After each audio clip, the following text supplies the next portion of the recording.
UPublic TV produces 3 daily shows. Which show below is not shot daily?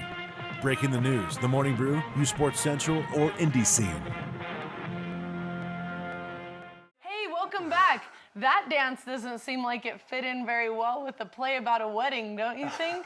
It was a little awkward, yeah. Like, I didn't know where the double-crossing liar blue-collar people come from in their play about a wedding that they're doing in England. Yeah, they lost some continuity in their dances. I was like, okay, I'd like to see the full show. Yeah, what is but... that show? Or is it just vignettes? Oh, their show, I believe it's Every Night at 7? Oh, okay. Oh, is the name of their show in the movie, yeah, which is weird because it probably starts at 8. But I don't know if that's like a... Yeah, they're like, I got an idea for a show. It's called Every Night at 7. It's beautiful. There's a lot of dancing. It doesn't make sense. You'll love it. Interestingly enough, the last scene we saw, the title of that was How Could You Believe Me? When I said I love you, when you know I've been a liar all my life. Longest title of any MGM musical song. So hopefully that's a fun fact that's fun enough for you. It's certainly better than that depressing like Judy all the Garland other stuff I've been dropping. Not like Judy Garland being sad. Well, when we come back, we'll be back with more indie insight from Dirk Norris. Not more, because you haven't had any yet, but you'll see indie insight with Dirk Norris. And then we will see the conclusion of this film, Royal Wedding. Stick around. Hope someone gets married.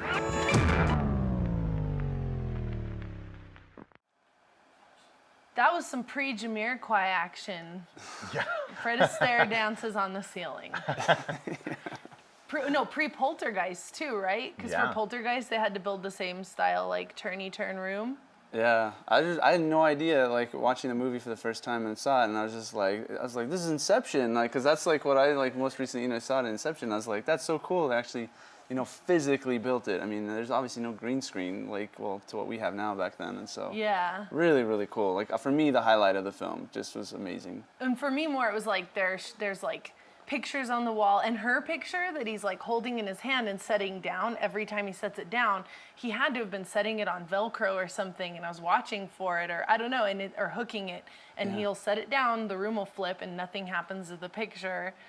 And there's a Charlie Chaplin movie in the 20s where he's in like a shack, and I think that might have been the first time they built a tumbling room. Yeah, because there's like supposed to be a room tumbling down.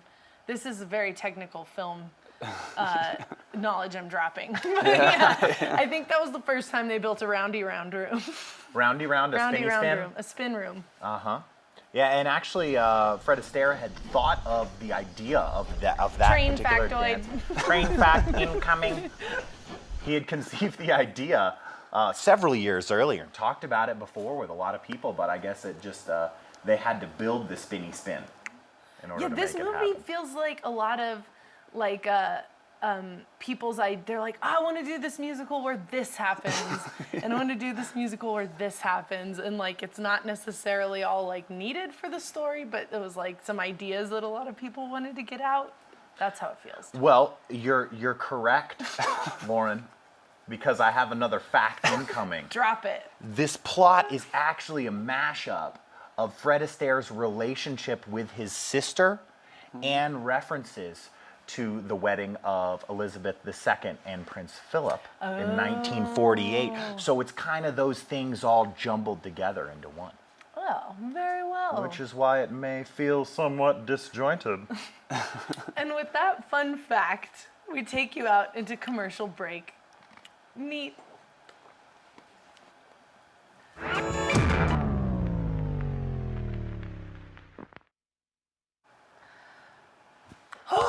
Wow.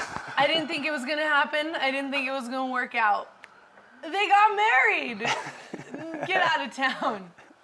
All I could think about was how much that wedding must have cost. The pomp, the circumstance, the carriages, the guys with swords. No, not the, well, that's the queen. Oh, okay, I got my... Fred Astaire's wedding will be less fancy. They're just gonna like get a room at the Elks Lodge and like... Well, yeah, like the London equivalent of the Elks. Garcia's to Lodge. cater it. Yeah, I think Garcia's caters all the weddings everywhere, right? That makes sense. That would be. I mean, it's cost effective. He already like tricked his like nice wife now, and just to be like, yeah, let's get married. Like, no big party, nothing like that. Like, just meet me at 4. Oh, so she should just sign this. Yeah, just sign it. You know, like. What's a Smart. prenup? How romantic. Yeah, it was. So that's the end of the royal wedding. That's the end of this show. Final thoughts, kids? Well, I was really surprised at how casually she took the news that her husband was already married. Oh, yeah. She seemed pretty nonchalant about that whole thing. Like, I've seen people get angrier when they order a Coke and the waitress is like, "Is Pepsi okay?" You know? She was She was just like, Oh, okay, okay. I'll marry you. All right. I telling like you. that for a final thought. Yeah. And Chris Roybal, where can people go to find out more about you and the films that you're doing and stuff coming up? My website, weareincredible.com, or Google Incredible Films, Google my name. There's a lot of people like felons with my name as well. So some mugshots will pop there up will and be- some flamenco And some flamenco, clips. hopefully me. Yeah. Click on So the flamenco.